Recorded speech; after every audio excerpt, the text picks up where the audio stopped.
네, 안녕하십니까. 행정안전부 재난대응정책과의 이민규 사무관입니다. 네, 이번 시간은 2021년 지역자율방재단 활성화 정책을 주제로 교육을 가지도록 하겠습니다.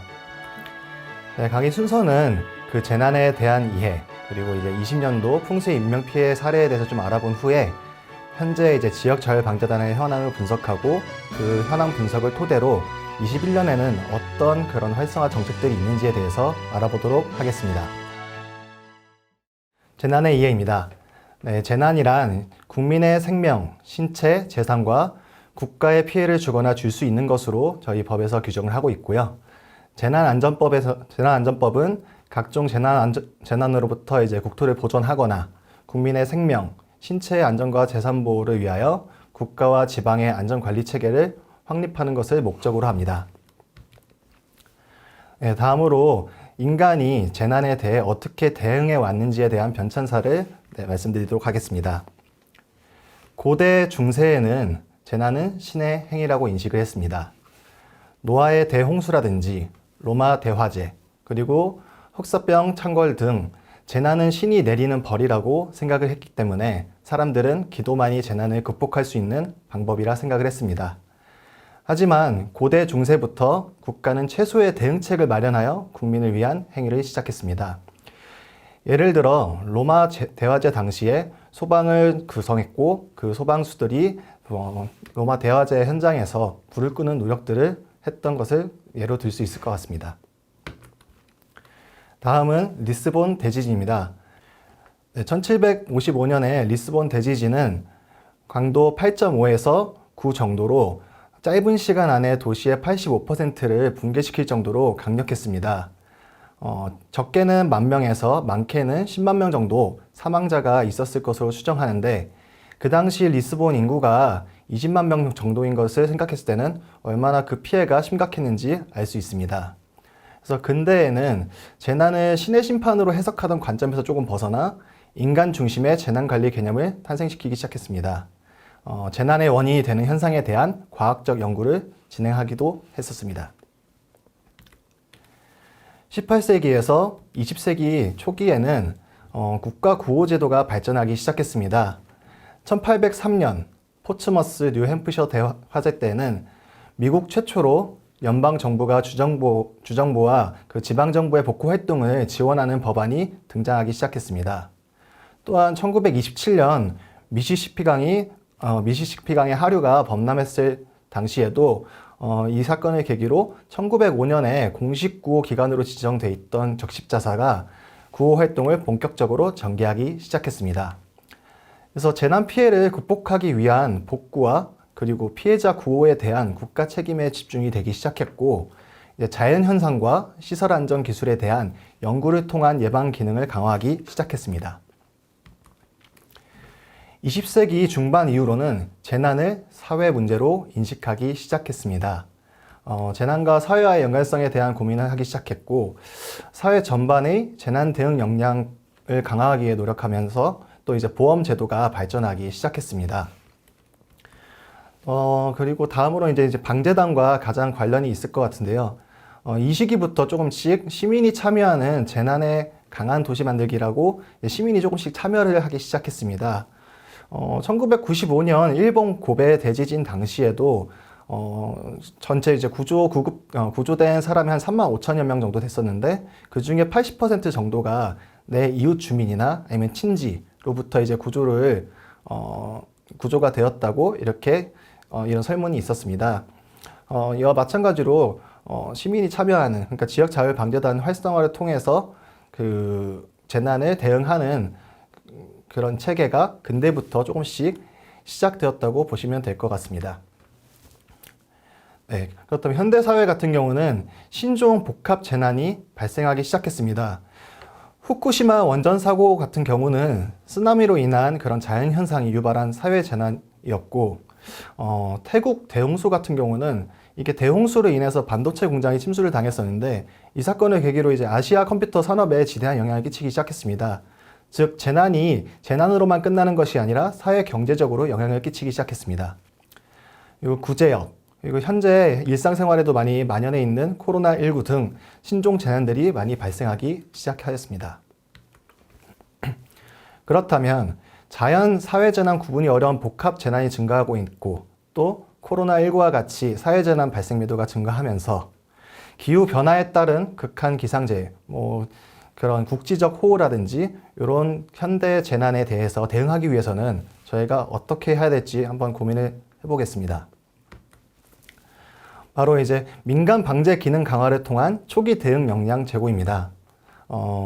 현대 그 재난의 특징을 봤을 때에는 예측하기 어렵다는 게 가장 큰 것 같습니다. 복합 재난도 그렇고 기후 변화도 그렇고요. 예측할 수 있는 재난 같은 경우는 미리 대비를 하거나 대응을 함으로써 어느 정도 피해를 경감을 시킬 수 있습니다. 근데 현대 재난의 그런 특징을 봤을 때에는 예측하기 어렵고 그런 부분들을 이제 대응하기 위해서는 개인이 방제 능력을 가지고 있거나 아니면 조금 더 나아가 마을이나 읍면동 단위에서부터 방제 기능이 강화가 돼야지 초기에 대응이 가능할 것으로 판단됩니다. 네, 다음은 20년 풍수의 인명피해 사례입니다. 첫 번째 사례는 농경지에 이제 집중호우로 인해 이제 물이 가득 차 있었습니다. 이런 이제 물을 빼기 위해서 저희 흔히 이제 물골을 틀어간다라고 하는데 물골을 트기 위해 이제 배수로 작업을 하던 도중 한 분이 이제 휩쓸리기 시작했고 그 휩쓸리는 과정에서 다른 분과 이제 엉켜서 두 명이 휩쓸리기 시작했습니다. 그 옆에 있던 한 분이 또 두 분을 구하기 위해서 뭔가 이제 행동을 하다가 같이 휩쓸리면서 세 명이 사망하는 사고가 일어났습니다. 두 번째 사례 같은 경우는 그 한 분이 이제 사전 대피를 했었거든요. 이웃 주민 집으로 이제 안전가옥으로 사전 대피를 했었다가 집으로 뭔가 물건을 가지러 가기 위해서 잠시 집에를 들렸는데 옆에 있던 곳이 이제 무너지면서 같이 주택과 함께 휩쓸려 가면서 한 명이 사망하는 사고가 발생했습니다. 이 두 사례를 보았을 때 고민해 볼 것이 첫 번째 사례 같은 경우는 개인들이 뭔가 이제 재난, 그러니까 그런 집중호우에 대한 위험성이나 무서움을 알고 있었더라면 집에 있었을 텐데 또 두 번째 사건 같은 경우도 이미 대피를 했는데 조금만 더 경각심이 있었더라면 이웃 집에서 있었을 것이고 또 이웃 주민이 혹시나 좀 더 설득을 해서 집에 있게 이렇게 설득을 했다라고 하면은 이런 인명 피해가 발생하지 않았을 것이라 생각합니다. 이런 부분들을 생각해 볼 때 저희가 지역 자율 방재단이 활성화돼야 된다라는 결론에 도달할 수 있었는데 그 이유는 첫 번째로 개인이 재난에 대한 위험성을 인지해야 하는 부분들이 있는데 방재단원으로서 활동을 하거나 아니면 이렇게 방재단원 활동하면서 교육을 받는다거나 했다라면은 분명히 이제 개인적으로도 이제 개인적으로도 그런 방재에 대한 그런 기능이 강화가 되고 또 역량이 있을 것이기 때문에 이제 최대한 그런 재난 상황에서는 안전한 곳에서 대기를 했을 것 같습니다. 그리고 두 번째로 만약에 주변에 지역 자율 방재 단원 분께서 계셨다라고 하면은 위험성에 대해서 말씀을 해주시면서 충분히 설득하고 얘기를 하면서 이렇게 주민이 사고를 당하신 분이 밖으로 나가지 않게 막을 수 있었을 것 같습니다. 그리고 추가적으로 생각을 해보면은 지역의 실정을 제일 잘 알고 있고 지역 주민들과 친밀도가 가장 높은 사람들은 결국 같은 공간에서 생활을 하고 있는 지역 주민분들입니다. 그런 지역 주민분들로 구성되어 있는 지역 자율 방재단이 활성화가 되어야만 그런 지역 안에서 또 마을 단위에서의 방제 기능이 강화될 것으로 생각됩니다. 네, 다음은 지역 자율 방재단 현황 분석입니다. 방재단은 20년에 56,959명으로 19년 대비 1,255명 감소했습니다. 13년 이후 5만 명대에서 정체되어 있는 현황입니다. 네, 편차는 지역별 단원수 편차가 굉장히 크고 또 단원수가 100명 미만인 지자체가 있었습니다. 인구 1만 명당 단원수 평균 25.8명으로 농촌, 산간 등 비도시 지역이 많은 지역이 이제 도시 지역에 비해서 많은 경향이 있었습니다. 또한 면적 1제곱킬로미터당 단원수 평균은 0.36명이었습니다. 인구가 많고 밀집된 도시 지역이 높은 경향이 있었는데 평균적으로 생각을 한다 하더라도 한 명이 한 3제곱킬로미터 정도 이렇게 담당을 해야 되는데 혼자서 그 많은 범위를 뭔가 총괄하고 그리고 그 대응을 하기에는 조금 어려운 것이 사실입니다. 다음은 구성 단위입니다. 자연재해 대책법에서 현재 방재단을 시군구 단위로 조직하도록 하고 있습니다. 또한 필요시 읍면동 단위로도 조직할 수 있게 이렇게 법적으로 규정이 되어 있습니다. 지금 현재 방재단들은 대부분 이제 시군구 단위로 조직이 되어 있고 또 이제 읍면동 단위로는 봤을 때 20년 10월 기준으로 1184개 정도 읍면동에서 방재단을 구성하고 있었습니다. 현재 단원 관리 부분에서는 단원의 연령, 지역, 활동 이력 등 그리고 가용 장비나 그런 부분들에 대한 정보가 부족한 상황입니다.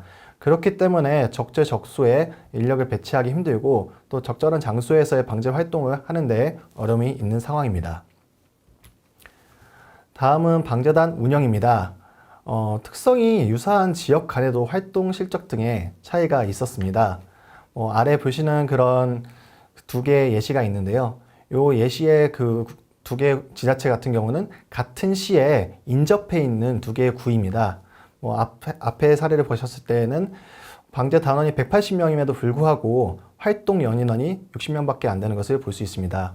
그와 상반되게 옆에 구 같은 경우는 방재 단원이 오히려 더 적음에도 불구하고 활동 연인원은 거의 10배 이상으로 많은 것을 볼 수 있습니다.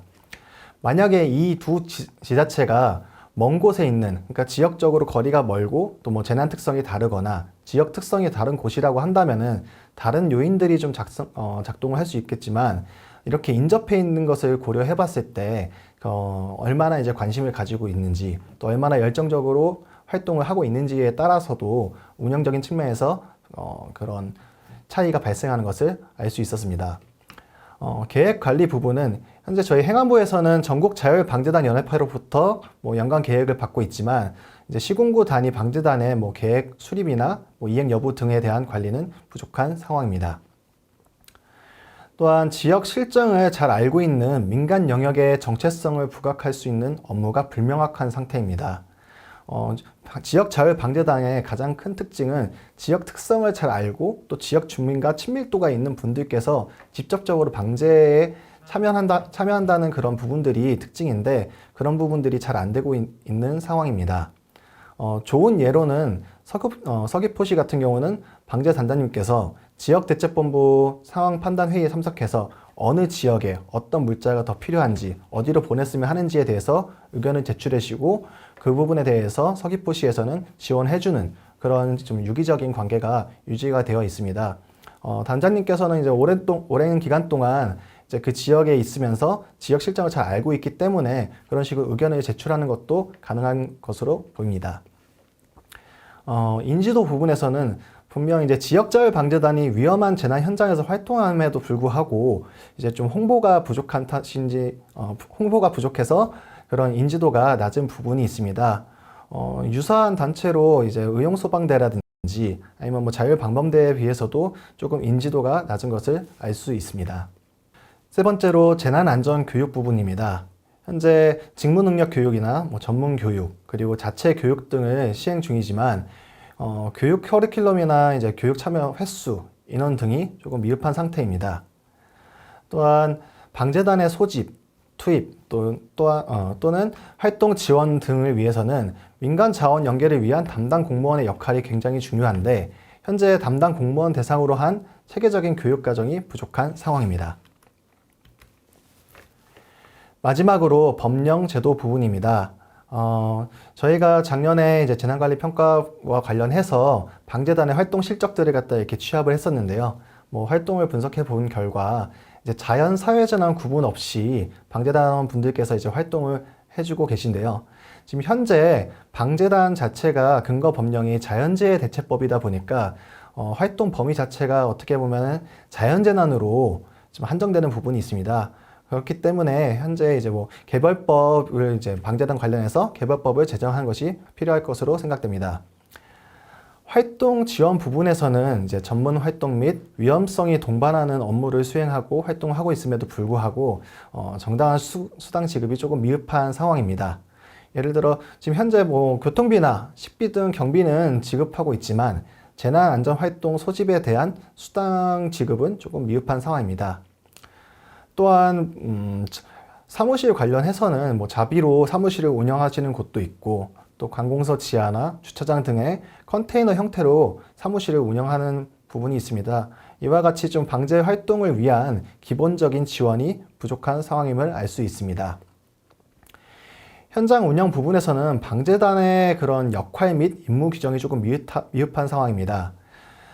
지대보험 구성 관련 조례에서나 아니면 이제 뭐 행동 매뉴얼 등에서 자원봉사자와 구분이 되어 있지가 않습니다.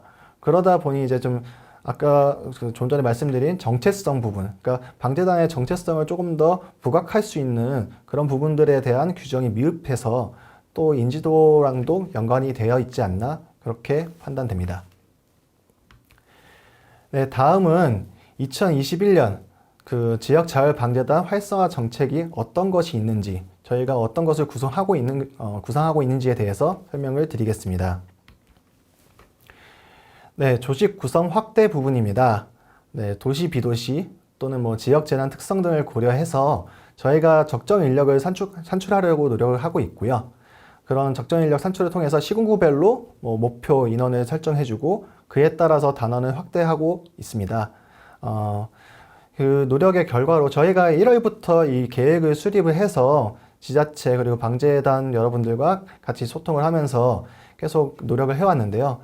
20년 12월에 56,959명이던 방재 단원 수가 이번 연도 5월에는 62,568명으로 증가하는 결과가 있었습니다.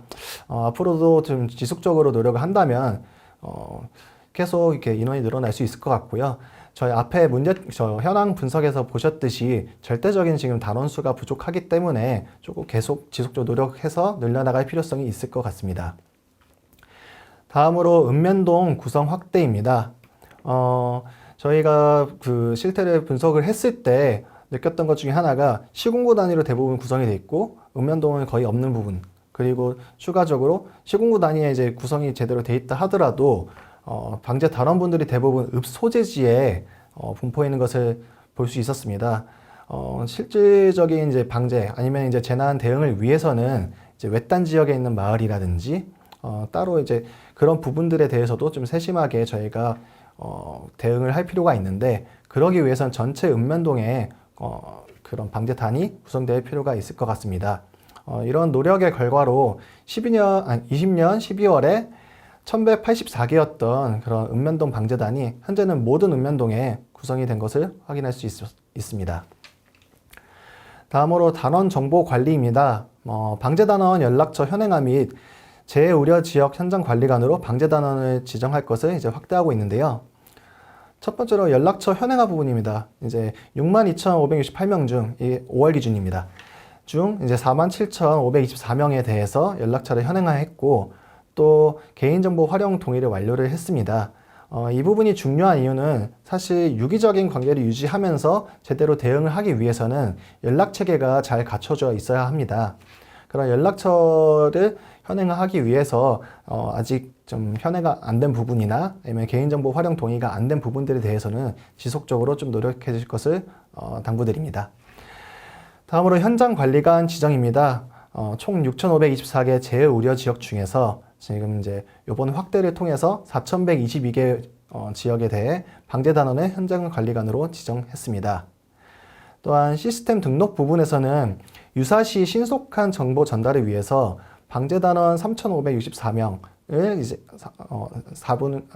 3,564분에 대해서 이제 풍수해 관리 시스템에 등록을 해 두었는데요. 앞으로도 지속적으로 조금 지자체 담당자 분들께서 신경 써서 남은 분들의 그런 연락처를 현황해 주시고 또 이제 풍수해 관리 시스템에 등록될 수 있도록 해주시면 감사하겠습니다. 네, 다음은 방재단 운영 활성화 부분입니다. 재난 유형별, 재난 단계별, 지역별로 우수 활동 상황에 대해서 저희가 이제 지속적으로 발굴을 하고 보급할 예정입니다. 이를 통해서 다른 이제 뭘 할지 몰라서 제 활동이 잘 안 되는 부분들도 있었는데 이 부분을 통해서 다른 데에서 이렇게 잘 되는 사례가 있구나 좀 보고 배우시면서 같이 또 이제 비슷하게 활동을 해주시면 될 것 같습니다.